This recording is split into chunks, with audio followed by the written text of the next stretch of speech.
pertama-tama aku cukup surprise juga menjadi narasumber bintang tamu di acara Orang Besar ini, karena sebenarnya aku juga nggak merasa seperti itu, tapi ini satu apresiasi buat aku harus amini ya. Mungkin orang juga banyak tanya, Herty Purba tuh siapa sih gitu ya. Ya jauh lah dibandingin narasumber-narasumber yang lain ya, karena saya memang ruang lingkupnya di broadcast dan paling nggak ya sekarang saya mulai banyak main di event. Tapi belum seberapa lah dibanding teman-teman yang udah lebih dulu ataupun teman-teman yang udah lebih sukses gitu. Tapi kita tetap punya cita-cita. Walaupun umur udah di atas 50 ya, nggak ada salahnya kita tetap punya cita-cita.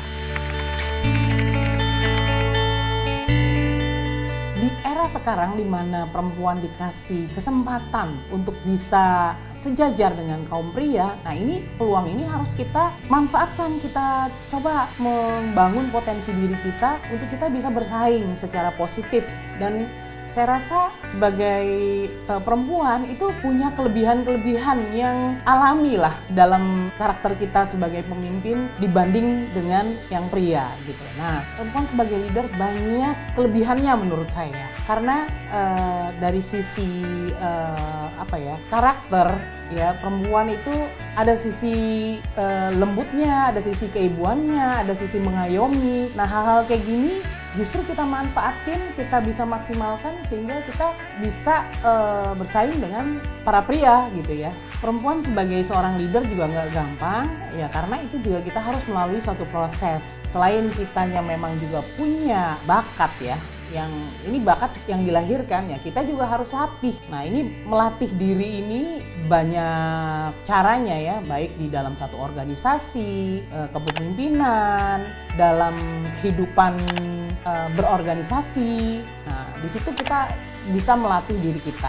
Nggak ujuk-ujuk gitu langsung perempuan jadi pemimpin, nggak. Semuanya harus proses, di mana kita harus bisa melewati proses-proses pembelajaran itu untuk menjadi seorang pemimpin. Kita bisa bersaing juga dengan teman-teman pria, sehingga di situ kita bisa unggul, sehingga kita bisa diakui gitu dan bisa diterima. Yang paling penting adalah gitu, ketika seorang leader itu bisa diakui secara kemampuannya, bisa diterima juga secara sosoknya. Nah, itu yang perempuan juga harus bisa dapetin itu gitu loh. Kebetulan saya juga baik di SMA gitu ya, saya waktu itu bahkan jadi ketua seksi keamanan perempuan misalnya kayak gitu. Luar biasa kan ya gitu ya. Terus kemudian juga di kuliah misalnya gitu, saya sebagai komandan kompi perempuan Sri Kandi gitu, karena saya waktu itu ikut Menwa ya di UI gitu. Jadi memang ada pelajaran-pelajaran lah gimana untuk kita bisa menjadi leader yang baik gitu. Di kampus juga saya jadi ketua Taekwondo Universitas Indonesia yang pertama gitu ya. Jadi kita yang bangun itu. Tapi saya bersyukur karena itu adalah penunjukan ya dari senior, dari teman-teman yang menganggap kita pantas dan kita cocok untuk ada di posisi itu.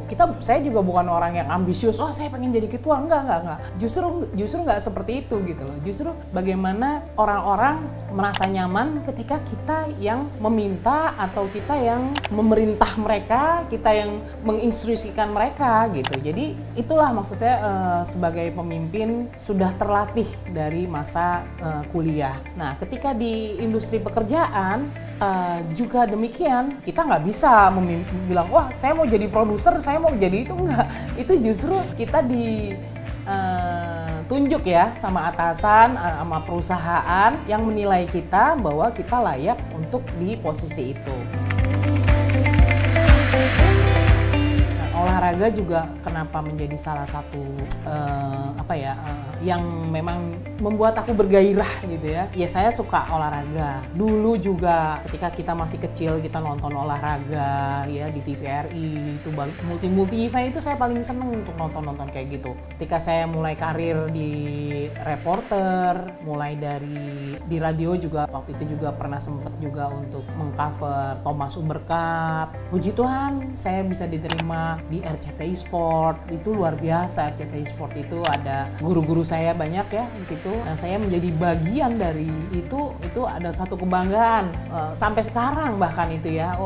Aku pernah member jadi RCTI Sport, itu luar biasa gitu. Kita liputan-liputan ke luar ya, ke Asian Games, SEA Games, Olimpik, ketemu dengan atlet-atlet dunia gitu ya. Bayangin di Amerika ketemu atlet-atlet NBA yang biasa kita nonton, wah itu rasanya waduh nggak bisa diukur dengan uang lah ibaratnya gitu. Nah ketika Indonesia menjadi tuan rumah Asian Games, ibaratnya ya saya berani tinggalkan apa yang sudah ada gitu untuk ikut di sini. Selain mendapatkan pengalaman, tapi kita juga memberikan apa yang sudah kita pelajari selama ini ya di industri broadcast dan lain-lain. Itu kan kita udah belajar. Jadi ketika kita dapat kesempatan untuk jadi panitia, kita bisa mengaplikasikannya. Leadership saya udah pernah belajar. Jadi ketika saya diminta untuk menjadi pemimpin, leader untuk satu kelompok, itu satu apresiasi gitu loh buat saya, bahwa saya dipercaya untuk memegang satu tugas dan tanggung jawab. Posisi leader itu sebanding dengan tugas dan tanggung jawabnya gitu. Semakin tinggi dia, semakin besar tugas dan tanggung jawabnya. Apakah kamu siap gitu kan? Ya dengan segala meyakinkan diri, juga disupport juga teman-teman yang saya yakin juga dari mereka, kamu memang bisa, kamu layak untuk jadi pimpinan kita gitu. Kami mau nih, kami siap untuk dipimpin. Nah itu membuat kita semakin pede ya untuk ngejalanin tugas dan tanggung jawab itu.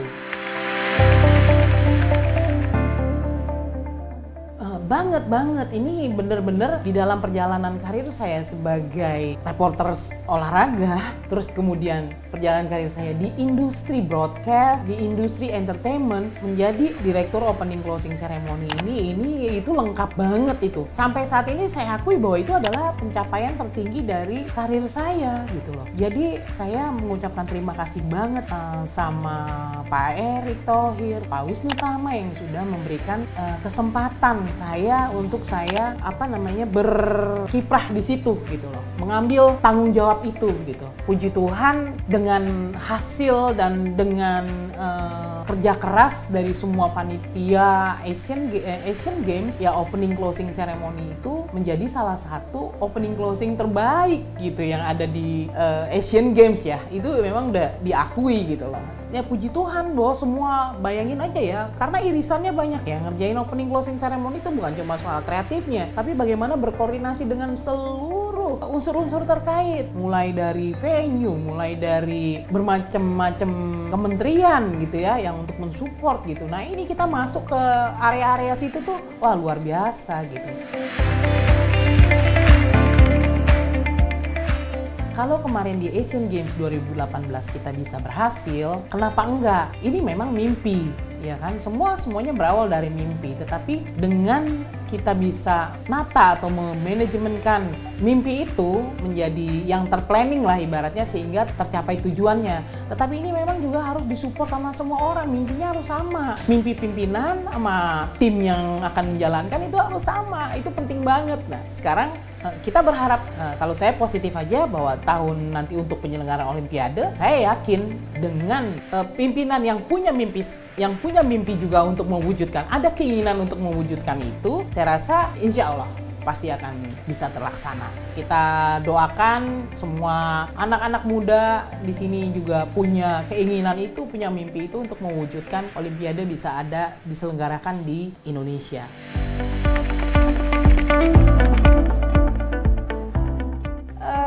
Ya memang saya pernah dihadapi lah itu ya, kondisi-kondisi memilih antara keluarga, pekerjaan, sama negara gitu ya. Mungkin yang paling banyak antara pekerjaan dengan keluarga. Tapi ini memang melalui proses. Waktu awal-awal pasti semuanya pekerjaan luar biasa. Berangkat pagi, pulang pagi itu biasa gitu. Nah, tapi memang ini ada yang dikorbankan lah keluarga. masa kecil anak-anak saya gitu ya. Ya saya harus bayar mahal lah gitu ya, kehilangan momen-momen, nggak semua sih, tapi nggak semua gitu. Saya berusaha mengkompensasikan ketika ada waktu liburan, quality time bersama keluarga tuh memang saya bela-belain di situ. Pasti pekerjaan itu diutamakan karena memang ini menjadi tanggung jawab kita memang full di sini karena kita waktu itu masih sebagai pegawai ya. Jadi ya mau nggak mau kita harus ikutin rules-nya seperti apa gitu.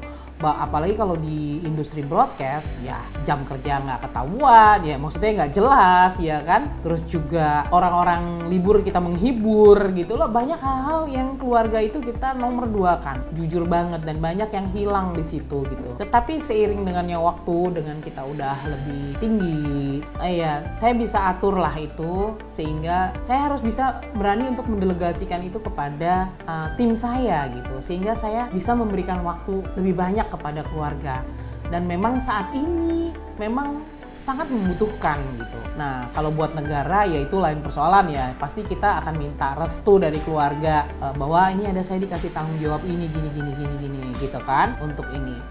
Aku rasa semuanya pasti akan mensupport lah. Kalau namanya untuk negara ya itu nomor satu lah ibaratnya gitu.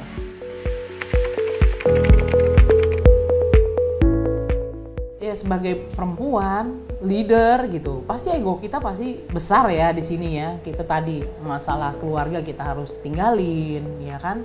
Terus juga kita tuh kadang-kadang karena kita udah sebagai leader secara psikologi tuh kita terlatih ya, bahkan otomatis gitu loh untuk mengambil keputusan yang kadang-kadang gitu ya melanggar atau mengambil batasan-batasan. Oh harusnya ini keputusan suami saya misalnya kayak gitu. Oh ini harusnya saya harus bisa menghargai anak saya gitu kan misalnya kayak gitu. Nah ya itu akhirnya memang ada hal-hal itu terjadi gitu ya, tapi dengan komunikasi ya bisa ditolerir lah semuanya gitu.